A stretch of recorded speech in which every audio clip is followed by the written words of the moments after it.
Hi, this is Shauna, the CEO and founder of Fuel Talent.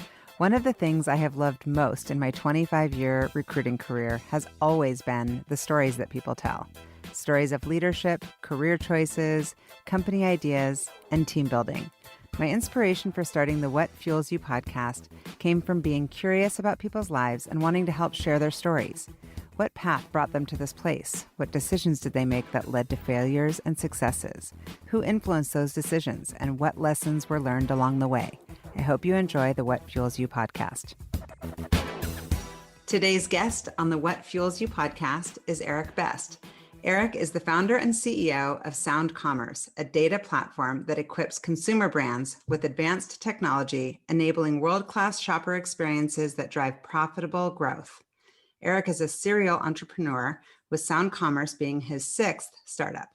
He is a driven growth stage internet software executive with a proven record in consumer direct and retail commerce, SaaS, cloud integration, digital currencies, and digital advertising.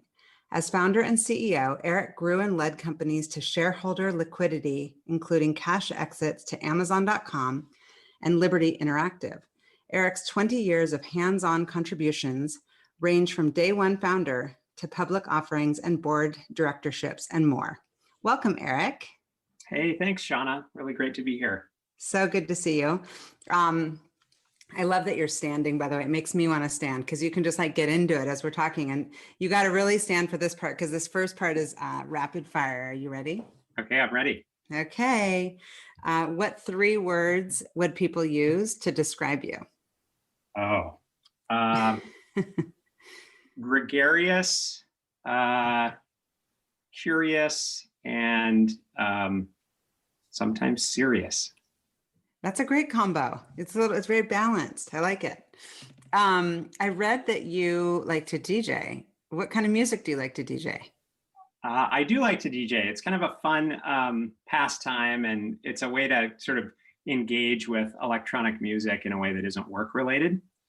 And I grew up in a musical family. Maybe we'll talk about that a bit later, but there's something very cool about bringing different genres of music together and just sort of creating something new out of artwork that others have created. And so I dabble a little bit in mixing, and then it's just so easy to write and compose music on a laptop today. It's kind of a nice way to unwind. Easy for you. It's easy for you because it's easy for you. It's not easy for everyone. That's awesome. Well, you'll have to send me some samples. I'd love to hear it. Yeah, it's really fun. So if you had an extra hour in the day, how would you spend it? Weather depending, I would probably try to get outside somehow. And gardening is a big pastime of mine. It's kind of exciting to plan out what's going to happen and then wait 7 years and see if it works. It's a whole different time frame relative to working in tech and working in startups. Yeah. And kind of wait 7 years. What are you waiting for 7 years to grow? Oh, you plant a tree and a tree. Yeah, that's hardcore. Have to figure out whether it grows up to be what you were hoping it would be. Oh, I like that. What about vegetables and herbs and all that? Are you planting that? Yeah, for sure. We do some of that too. I kind of like the Zen aspect of gardening where you start with a design and you can kind of fit things like vegetables and herbs and stuff into a plan. It's fun. Yeah. I don't have a green thumb at all. I'm very impressed. My husband does, so that's good. So if you could have dinner with anyone, I guess dead or alive, who would you choose? Oh, that's easy. I always wish that I had met or at least seen in concert Louis Armstrong. I'm a big jazz fan, and I grew up listening to his music, and I always hear those older albums of him and Ella Fitzgerald singing together. And I think, man, they would have been an amazing pair to meet and certainly host for dinner. Oh, yeah. Incredible. Well, then maybe I know the answer to this one, but if you could be a famous rock star, author, actor, or athlete, which one would you choose? Oh, I don't know. That one's not as easy as I think it otherwise might be, but I respect strong athletes a lot. I think there's something very disciplined about, getting to the top of your game, whether you're an Olympic athlete or someone in the Tour de France or, an amazing swimmer. I think I probably have to go with music, though. Would be pretty sweet to be on stage and actually be able to kind of So fun. Yeah. Okay. Mountains or ocean? ocean for sure for me. Yeah. An Kind of introvert or extrovert? that one's tough. So, and just briefly, I've always considered myself to be an extrovert. I love to engage with people, but I think what I've learned over the course of the last year in light of COVID and home time is that I actually do pretty well kind of getting energy from my own personal space and even some of the isolation that's come. And I know that's not typical, or at least it's not true for many people, but there's something about this last year that's allowed me to kind of reflect on where I get my energy. And it hasn't been as bad as I expected it would have been. Yeah. People had that same response with me. Like, I think they thought disproportionately I would be like really struggling. And I think I've just never had the option I've never given myself the option of just kind of chilling, always go, go, go. And so being forced to, it's actually has, I agree, been pretty nice. Yeah. So learn a I like that. We're learning about ourselves, right? Yeah, totally. Yeah. So tell me, Eric, tell me all about you. Like, where did you grow up? Where are you from? How was your childhood? Yeah, so I have I'll keep it brief, but there's kind of two phases of my childhood. And I think in some ways this split personality, if you will, has really been beneficial to me in terms of my career and how I engage with people at work and so on. I grew up in Seattle until about 7th grade. And it was very typical urban life. Well, in some ways it was typical. I attended elementary school. At the time that I was growing up in Seattle, the public school system was experimenting with this racial integration program. And so I actually jumped on the bus every day and went down to T.T. Minor Elementary in the Madrona neighborhood. And I attended a school that was predominantly Black students. I was a very poor drummer in an incredibly talented African drum ensemble. The walls were covered with Black heroes from throughout history. And it was a really incredible experience to have a very urban and diverse childhood in Seattle. And my dad, who was an engineer, was working at Boeing in his earlier career, and he was kind of a big company guy. And as I was growing up, I could kind of, even as a younger child, I could feel his sort of discontent with being a mid-level manager at a very large process-driven political organization. And so when I was in 7th grade, he made the decision to start his first company. And in the process, moved our family from urban Seattle to Cheney, Washington, which is a small farming town outside of Spokane in eastern Washington state. And so I spent the rest of my middle school and high school years living in the outskirts of Cheney. Most of my friends came from Fairchild Air Force Base, so I kind of got exposed to military families, and we had Young Life, we had 4-H, we had Future Farmers of America, and it was like the complete opposite of my earlier experience in Seattle. Where did you feel more like yourself? I think what was incredible about that experience is I really did get to see kind of the full diversity of American life growing up. And what's really important about the story is that I think it's given me a superpower, which is the ability to relate to and emotionally connect with just about anybody that I meet. Yeah. And I also have a profound appreciation for how hard people worked, in agriculture and some of that, just, the very scrappy work that a lot of people What did. was the business that your dad started? What kind of business? It's an industrial engineering company. By the way, he's 78. He still goes to work every day. Oh, it's still in existence? I call him on FaceTime. Yeah, there's a couple of businesses that were born out of this original, entrepreneurial endeavor. One's called UTech Metals in Spokane, and the other's called Gillingham Best, and they're kind of side-by-side businesses. But he still goes into work every day. The thing about that experience, if you grow up in an entrepreneurial family, and especially in a business like his, where timber and aluminum, these big commodity industries go through these wild gyrations in terms of boom bust cycles, we just kind of lived, we were along for the ride through all of that, right? We experienced the highest highs and lowest lows of being in a small business, family-led, business. Yeah. And where's your mom on all this? Yeah, so she was an elementary ed and music teacher. And so she was kind of the one growing up that really made sure that we were, getting exposed to the arts and getting the grades and so on. And she's still very active in music, and it's a big part of our family life. So yeah. And what about siblings? Are you an only child, or you have brothers I have and sisters? two younger brothers that are still based in Spokane. One is an engineer and the other is an attorney. And yeah, we're very close. And it's been, it's an excuse for me to kind of get back over there and yeah, my dad grew up in Spokane. It's really nice over there, but yeah, so different than I can only imagine, like Madrona, Seattle to totally Eastern Washington, totally different scenes. Yeah. And so who did you kind of look up to? Was your dad someone that you looked up to when you were little, or did you have teachers kind of showing you the path? I think both my mom and dad in various ways were, so fundamental to kind of my sense of self. And in particular, having worked with my dad and been involved in that early stage business, and again, kind of all the good things that come along with that and the bad.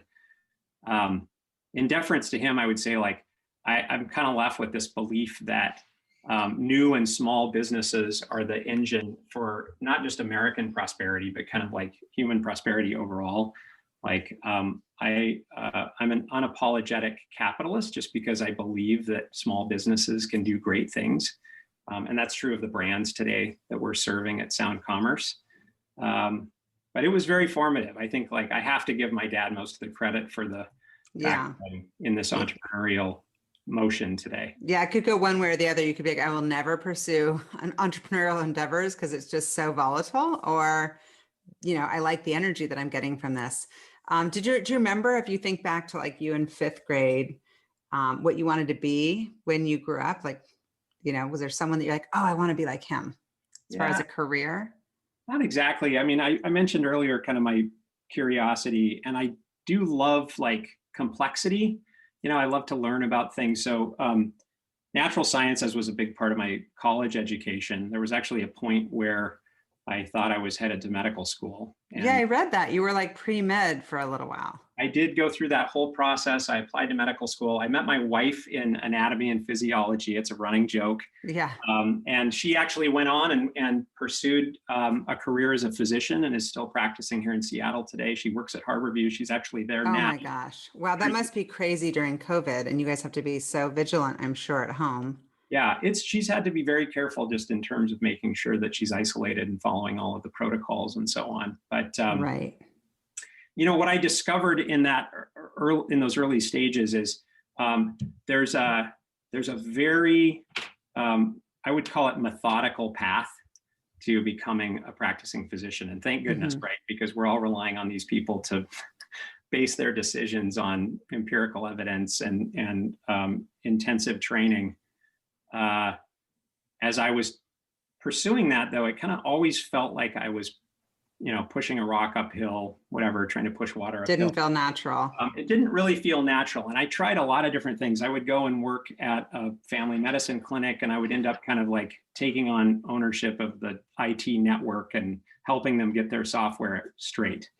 And I worked at a lab bench at Bristol Myers Squibb for almost 2 years with a pipette in hand, kind of doing like classic DNA stuff, assays and things. And there again, was really fascinated by the protein modeling that these guys over in the corner were doing on these big Linux machines. And so I was kind of attracted to the technology and the speed they were able to work. And it just kind of became obvious. Did you have access to technology like in high school and understand?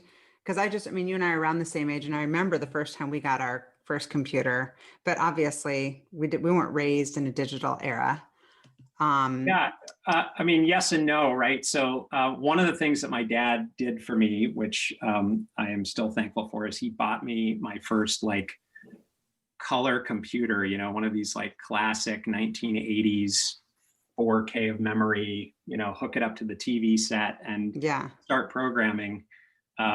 computers. And it was really formative just because I think it gave me exposure to some of the ideas and concepts that are still very much fundamental to the work that we do as a software company today. Yeah. So And, that was important. and so since you and I both have like high school students, they're thinking about college, right? And it's so different. I mean, I went to UW and I think I just like, I ended up being an athlete there. So that shaped a little bit of it. But I remember my experience of it was like walking in and being like, I want to go here. Where do I sign up? Kind of very easy. What was your experience of applying to college? I know you went to SPU, but did you kind of look everywhere, or was SPU something that you were focused on from a young age? Yeah, I think thematically, that's one of the interesting parts of my story is that there were certain foregone conclusions. And I think, like, as you say, today, I think kids are just inherently more global in their thinking. Mm-hmm. In my case, my goal was to get back to Seattle, frankly. I had great memories. Enough with the farms and the horses. And so in some ways, I'm not sure that I thought big enough or broad enough.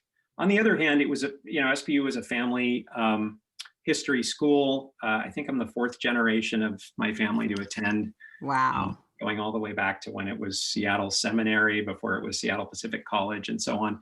And so it was certainly a safe and comfortable place for me to go and try many different things, including the biology and chemistry work that I did as a pre-med, and then, ultimately settle on business. And the really formative thing that happened is I met a business professor in the later stages of my time at SPU, and he invited me over to Microsoft to go to work on some special projects that were related to one of the Windows launch events. And I ended up kind of meeting some folks there, including John Connors, who was the CFO at the time, some pretty high-level senior executives. And this was right at the moment where the famous Bill Gates email came out and the company was turning its attention toward this open standards internet, away from proprietary technologies that had preceded it.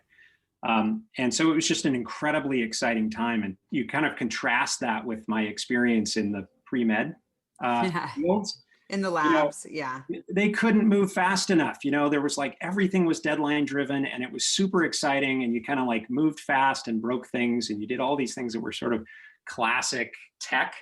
And Microsoft was a big company at that time, but not nearly as big or established as they are today. And it was a really exciting, it was really a wake up call for me to realign my sense of self and my vision for what my career was going to look like. And the one formative decision that we made there, kind of like this self-directed decision, is there was a moment in time where a couple of my college friends and I, who had co-founded a consultancy, we were doing work on the Microsoft campus, we were offered full-time jobs at Microsoft. And we kind of went away for the weekend. I think we had a calzone over at the Calzone King on Roosevelt in the University District. And we were like, are we going to take these job offers? Or are we going to, pursue this startup that we had founded? And we chose the latter, of course. And I think that was kind of one of those pivotal moments where I chose the riskier path. Yeah. But it's, it was. Did it pay off? Oh, for sure. I mean, in a way that can only be attributed to luck and timing.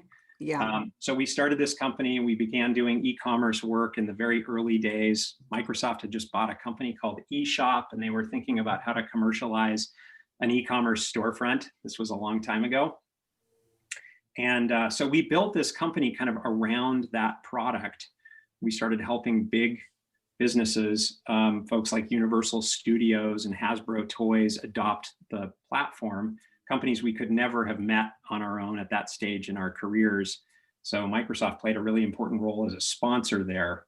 But the short version of the story is we sold the business to Amazon 2.5 years later. And it was my gosh. It was a really wild outcome. It was an all-cash acquisition. It was basically an acqui-hire before that phrase existed. And so our team of about 50 employees all went to work at Amazon on internal projects, and it was a really good outcome for a very young team. Yeah, and what an incredible learning experience so early in your career, right?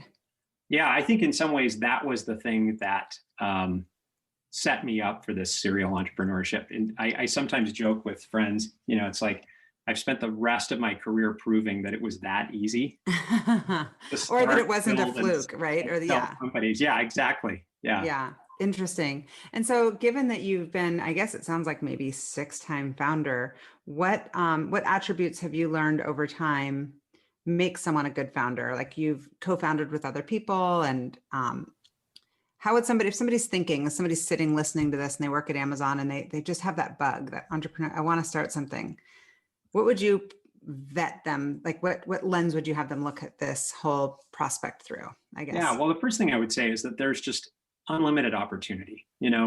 I think the economy is good or it's bad. And, there's a lot of competition in a particular market or there isn't. And um, it really doesn't matter. If you have conviction around an idea and you're able to prove that customers need that product or service that you're providing, which is a key part of this, really virtually anything is possible. I mean, you have to be willing to accept the risk and the cost Hmm. associated with starting something new. And there's a lot of expense, personal and economic, that goes into starting these early stage companies. Yeah, and emotional, right? Like some people just like, 10 years in, I'm just so burnt out and we haven't quite had our exit or our win. Yeah, But I still believe, like when do you know when to throw in the towel, I guess. yeah, and I think we talked about some of these already, just thematically. Resiliency is super important, and your ability to kind of like bounce back from Mm, critical feedback and when people say no, I think is super important. It's kind of fundamental. I think the other thing, there's two other thoughts that come to mind. One is um, it's clear to me that, and I think the numbers show, like the data show, that teams perform better than individual founders. So if you surround yourself with people that are complementary to your skills, and some of this is super obvious, it's even almost cliche, but I think it's also really important and proven that if you can build that team around you, then yeah, the responsibility for the success or failure is kind of spread around on the one hand. So it's not just you as a sole proprietor trying to do everything, but the right. outcomes are better too, right? Because you're complementing your limitations with people that are better at you than doing better than you at doing those things. Yeah, for sure. For sure. And smart people who, have that confidence to put themselves in a room with people that are smarter than them in certain areas and don't feel that they have to be the smartest one in the room and do it all. It's not realistic. Exactly. Yeah. And so I guess you talked about founders. What has the order been? I mean, there's so many companies that you've started. I love asking people about kind of the origin and birth of these companies. Like, how do you have an idea and then you go find somebody that you think would be a great co-founder? Like, what's your ninja skill? You're the marketer, salesperson, or you're the engineer? I'm definitely not the engineer. Yeah. I'm more sales and marketing, but I kind of think of myself as a builder. I've done Hmm. pure CRO, CCO roles. And the challenge for me is some people are totally driven by, the pursuit of the deal, the art of the deal, and the winning that comes along with like closing the big transaction, right? And I like that. Um, I You get probably get a little energy from it. I get Yeah. the adrenaline rush that anybody else does, right? When you have Right. those successes. But what has become apparent to me, it's like playing with Legos as a kid, right? There's something really satisfying about ideating on a product, going away, spending time and effort building it, and then actually seeing it in the hands of customers. And that's the part that's super rewarding to me. So, as far as the career trajectory, one of the other things I wanted to mention about that startup, framework. When I was younger, I think I inherently kind of risk mitigated some of the startups that I was involved with by, attaching our business to a bigger sponsor. Right. Like Right. you said, the sponsor, Microsoft as a sponsor, for sure, you wouldn't get into those companies. Yeah, exactly. And then once we were at Amazon, we spent some time there. We helped launch the third-party seller marketplace. My next business, Mercent, helped sellers onboard to Amazon and take advantage of that program. Um, in my later career now, I look at that and I say, I wonder if those were ambitious enough.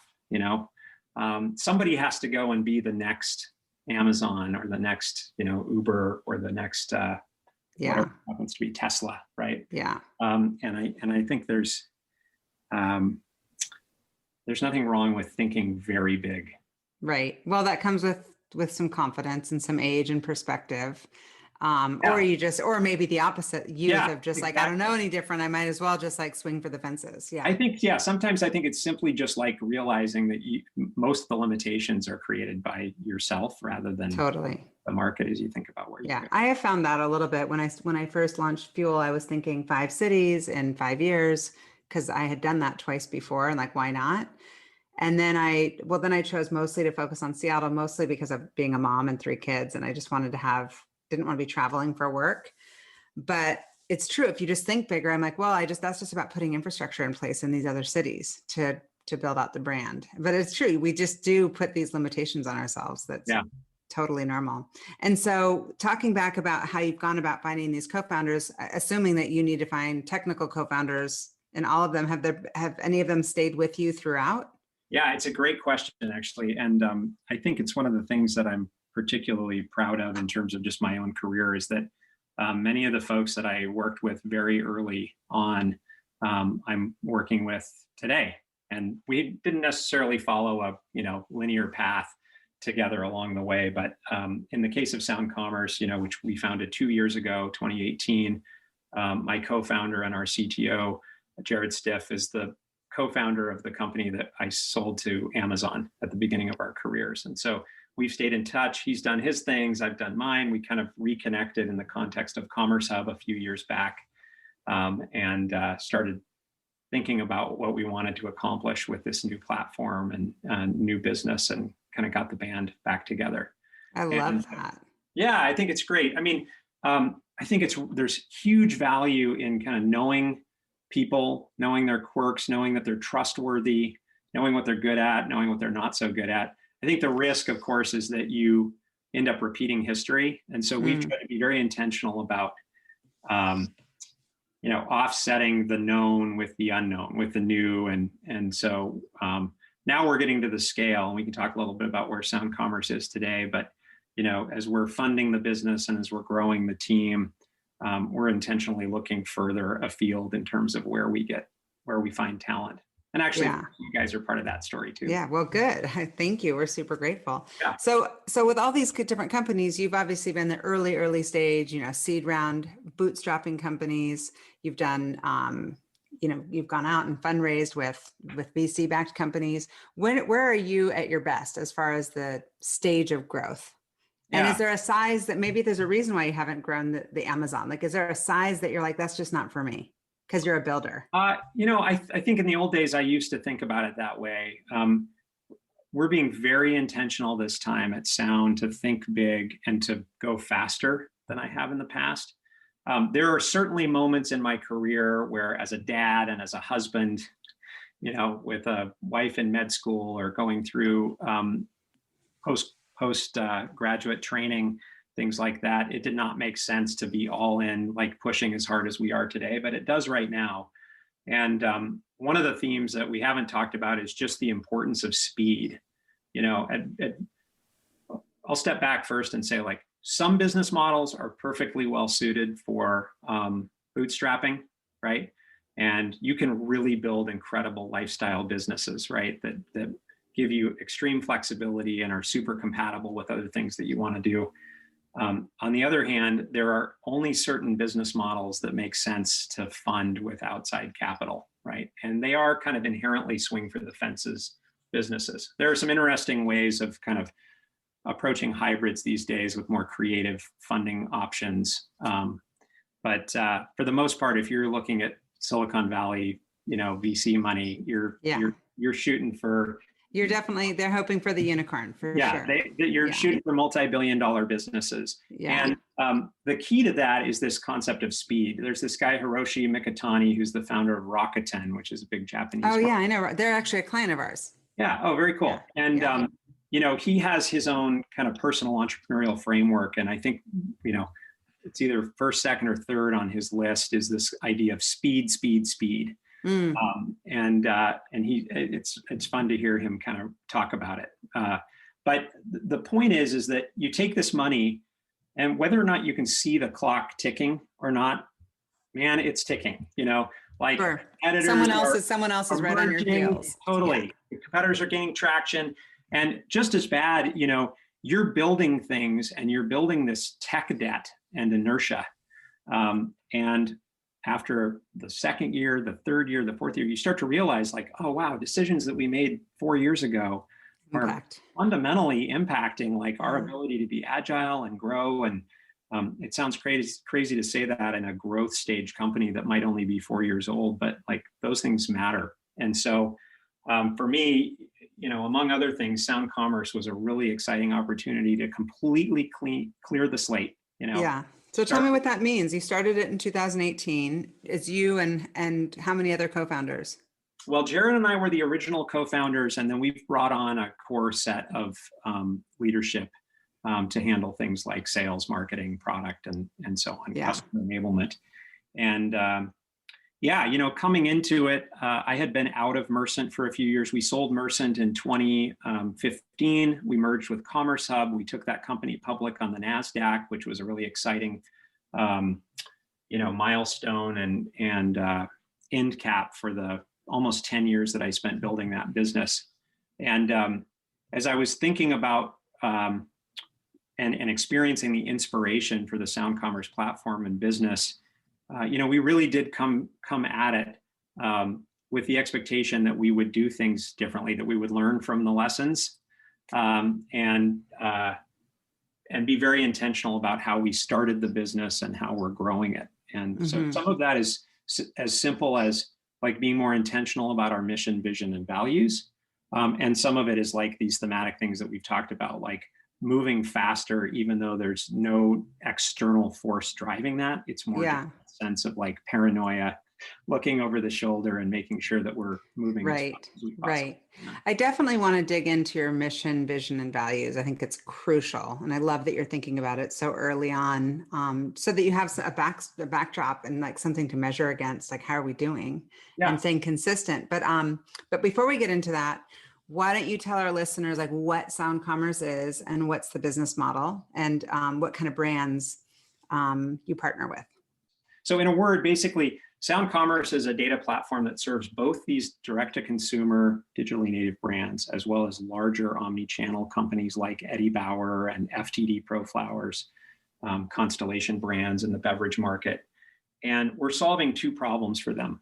One simply is a business maturity problem that comes with shifting to a direct-to-doorstep, direct-to-consumer model, and the need to be able to understand consumers, shoppers, and how they behave, and also the unit economics of those relationships.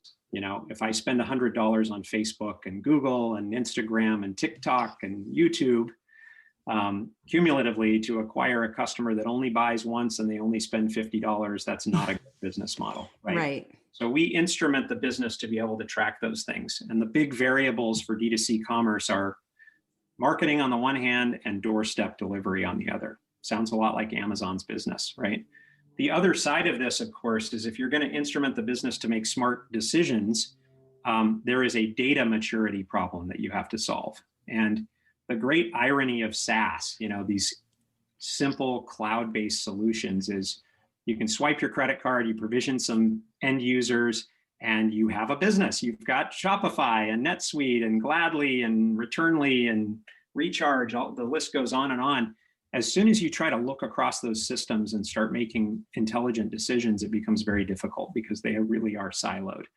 And so we're basically for the technical side of our business, making it very easy for these brands and retailers to adopt a modern cloud data warehouse, one that supports these business decisions that are focused on the consumer and customer. I guess just philosophically, in some ways, this sounds like an anti-Amazon, anti-Walmart thesis, and it is. Like we're very intentional on wanting to enable independent brands to find their own path to success. Yeah. Without, generating the majority of their revenue through marketplaces today. Right. It's not a bad thing. It's just a different thing. Well, it seems like, I watch Shark Tank all the time.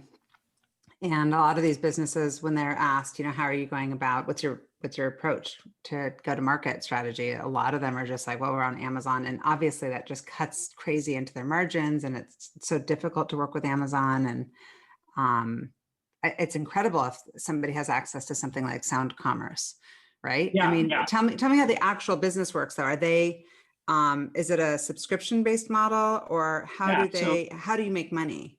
We've modularized our software platform to align with specific departments within these brands and retailers. So there's a finance module, there's a marketing module, there's a merchandising module. Oh, very cool. And those align with kind of the key departments and functions within the brand. Yeah. And so it's a classic SaaS model. We have a fixed license that we charge for each of these modules. And, as customers scale up, as the scope of the platform and the data grows, then we provide some, pricing benefits in terms of adopting the whole suite of these solutions.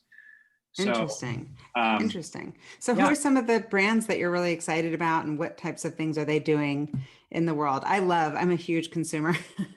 I love all brands, and I want all of them to be on Sound Commerce platform. So I actually have a water bottle here. I don't know if you can see it, but this is from a Seattle company called Mirror. That happens to be one of the, smaller, very rapidly growing companies on our platform. And I think they're a great example of kind of what's possible when you approach a consumer product manufacturer brand differently, right?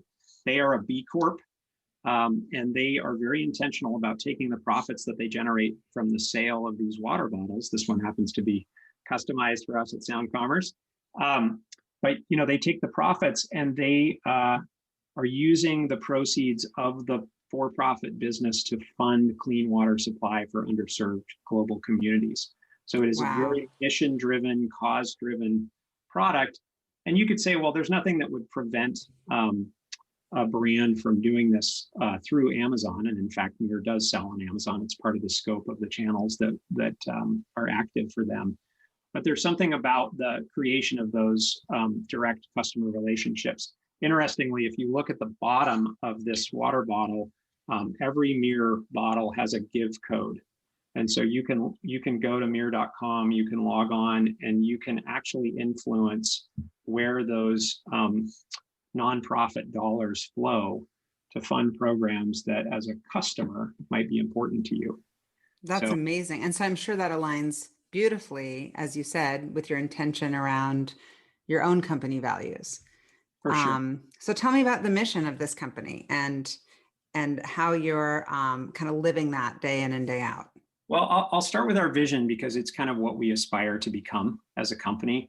So when we talk about Sound Commerce, we talk first about enriching consumers' lives. And how do we do that? Well, we're enabling direct digital first relationships with manufacturer brands like Mirror and many others, right?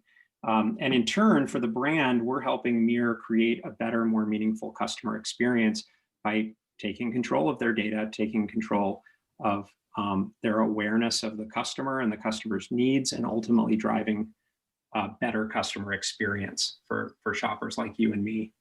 And so how does that translate into what we do for the customers? Well, we talk about our platform as enabling world-class operations and marketing.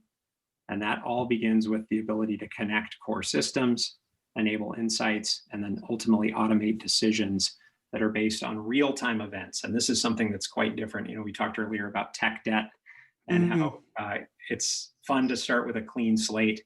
The capabilities of Amazon Web Services and Google Cloud Platform, which is the cloud that we happen to build Sound Commerce upon, are so profoundly different today than even the state of technology 10 years ago. Right. Things like machine learning and AI-driven predictive decisions and real-time decisions based on real-time order state, shipment state, product inventory, things like that. It's very exciting to just be a part of what's possible now. And just to finish the thought on Sound Commerce, so as we talk about our core values, we started with this list of 11 things, and eventually we kind of decided to distill it down. And here again, it's always hard, I think, to come up with these things. This was a very democratic, meritocratic process that we performed internally with our people. But we basically landed on 3 that we care about the most, and we've consolidated everything down. The first is compete as a team. The second is think 11x, which is very tongue-in-cheek because everybody tends to think 10x. And the third is make it happen, which is really just about the independent agency of our employees to take action on their own without having to go up or over for permission to do so. And we actually took movie quotes to kind of make these real for our people. Ooh, do you have those? Yeah, so for compete as a team, it's be excellent to each other. Some of these are going to come from the 80s, and it's funny because for our younger employees, we have to explain to them who Bill and Ted are, what their excellent adventure was. 11X is the sky's the limit, and make it happen is a very nerdy Star Trek reference, which is make it so. I love that. Yeah. So we have one of our values is efficiency, and then we have under ours a little bit of a quote also, and it's it just says get shit done. Yeah. Like we just make it like, okay, the net of what we're actually saying is to just get shit done. Just get it done. It's I love it. Yeah, that's funny. And so those are the values. And so you talk about the vision and the values and the mission. I mean, it sounds like you're being pretty deliberate around the types of brands you want to align with. I'm curious how you go out and get business. Yeah, well, in the early days, it was really very much built on our personal networks and, the work that we had done previously at Mersant, at Commerce Hub, and so on. That's one of the nice things about being a serial entrepreneur, especially if you're kind of in a particular vertical, as I've been in retail and commerce, is that you build long-lasting relationships. And if you actually deliver on your earlier promises at the beginning of your career, then you can come back and you have credibility out of the gate. So things are changing in a big way for us, though. I haven't talked about this yet, but we're about to finalize our next round of venture capital funding. Ooh. So looking at Sound Commerce, the total raise will be 22.5 million. Well, so this will be your A round. This will be our A round, yeah. And you round. Wow, that's incredible. And your I guess seed round or pre-seed, all these different languages are so crazy these days, and there's no consistency. But did you get money out of the gate from venture capital funds? Well, sort of. So when we first founded the company in mid 2018, we did do a convertible note that was that included the Alliance of Angels here in Seattle, which was very supportive, and then also a couple of kind of pre-seed institutional investors, notably a group in Los Angeles called Stage that does quite a bit of work in the e-commerce space. So that was 1.8 million in 2018. We rolled that note into a total $6.5 million seed round that we closed in mid 2019. And we've been operating the company under that seed financing since. That was led by a group called Defy.vc out of the Valley. Really cool pair of co-founders. Trey Vassallo came from Kleiner Perkins, and Neil Sequeira, her partner, who's on our board, came from a background at General Catalyst. Two well-known names. They went out to raise this fund, and I guess in a matter of months, they were looking at $400 million. Oh my gosh! Everyone's like, I want in. Yeah. And so I'm very excited about the new investor that we have coming in. It's a group also out of Silicon Valley called Emergence Capital. And they have an incredible track record going all the way back to 2003, I believe, is when the fund was started. And they've backed companies like Aaron Levy's Box.com. They've funded Zoom, which is proving useful to us today. They were large and early investors in Salesforce.com. So they have this incredible track record and a very clear set of principles and best practices that they apply to their portfolio companies. And I think we're going to learn a lot through this partnership. Wow, huge congrats. I'm so excited for thanks. you. So what will it look like in the coming year? Like, how are you going to, well, right now you're remote, right? Yes. Will you stay remote? Our lease in Fremont, which was kind of right down there in the center of the universe, expired in July. And so we went fully virtual at that time. And that's been a good move for us. In some ways, if you're in the tech space and you're engineering a cloud product anyway, the key is just making sure that you have those serendipitous moments for collaboration and innovation. So we have tools like Slack that we use that are pretty helpful in that regard. Yeah, I would say like with this new financing, kind of everything changes in terms of the motion of the business. We're moving from a very deliberate testing of product market fit and the engagement of these early adopter customers now to a path where we need to grow quickly and start to really scale the commercial side of the business. Yeah. And that means investing in sales, marketing, customer enablement, also growing the engineering team. My almost singular focus in the first and second quarters of this year is to find great people to join our team. Yeah. And we're looking at 17 open positions right now in Q1 of 2020. Yeah, I was looking. I saw a lot of them, and it's super exciting. How do you plan on kind of approaching onboarding and integrating people into this incredible culture that you're trying to build? Yeah, given that you're virtual. So I've observed in the past how important it is to have recruiting and HR capacity and just the right resources in place.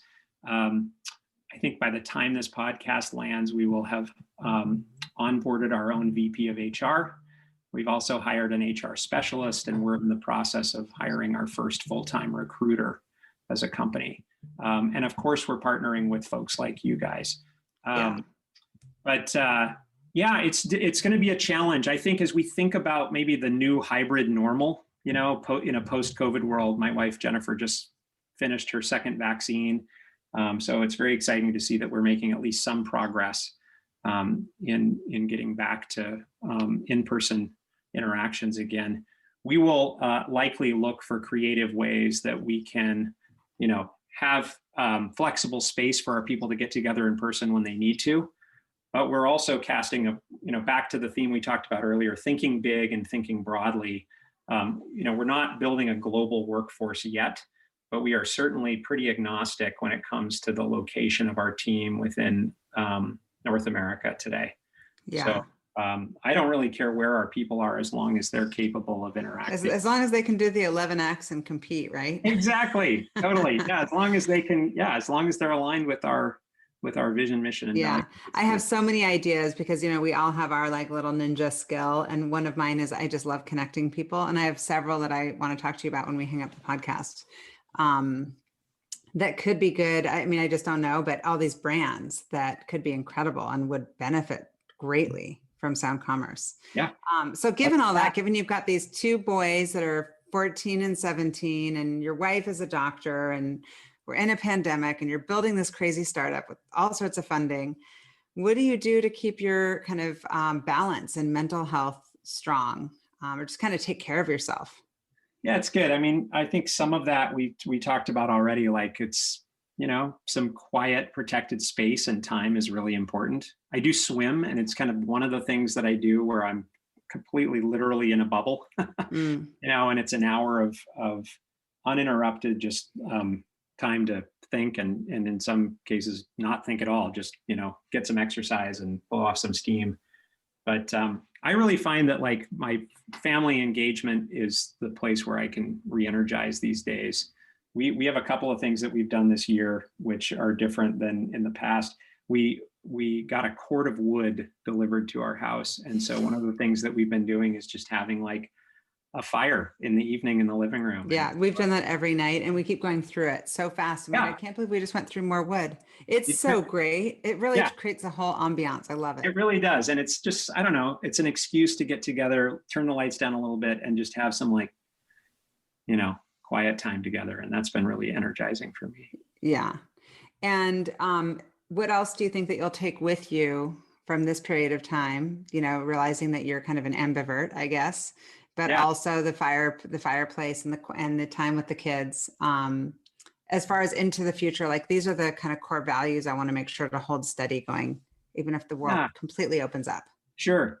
Yeah. I really don't think we're going to go back to exactly the normal that we had before. And from a work standpoint, I think the most important thing is that it's very clear that people can be extremely productive and they can be a part of the team without necessarily being in the same physical space. So, and then on a personal note, I'm just grateful that I've had this time with kids that are getting older. My oldest is about to head off to college. He may take a gap year depending on how it plays out. This is the time that he finds it all out. Does he know where he's going to go?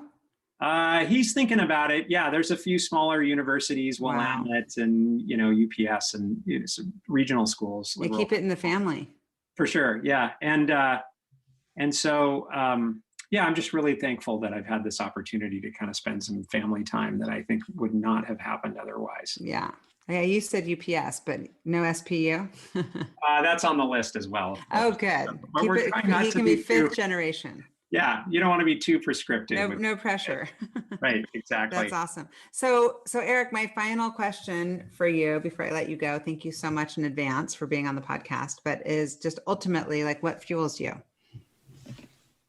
I guess thinking about what gets me up in the morning, I guess I honestly believe that people are kind of innately wired for discovery, if they have permission and opportunity to go pursue it. And there's that personal and societal payoff that rewards innovation. And so, we've talked about the theme of building great things. So far for me, that's really been focused on kind of the technology and retail vertical. I think for Jennifer and me, it's, as we think about our legacy, thinking about where else we can apply that drive and ambition in ways that are really going to benefit the world is an exciting thing to think about. So awesome. Well, I can't wait to watch you continue to grow and thrive. And I'm just super grateful to see you and have you on the podcast. Yeah. Thank you so much for the opportunity. It's been a great conversation today. Awesome. Thanks. Thank you for listening to the What Fuels You podcast. Be sure to subscribe, rate, and review on iTunes, Google Podcasts, or Spotify, and follow us on social media to keep up with the latest news and episodes. You can also contact us at podcast@fueltalent.com to provide feedback, ask questions, and share topics or guests you would like us to cover in the future. We hope you feel inspired by our guests and that we have helped fuel your day. Join us next time for another episode of What Fuels You.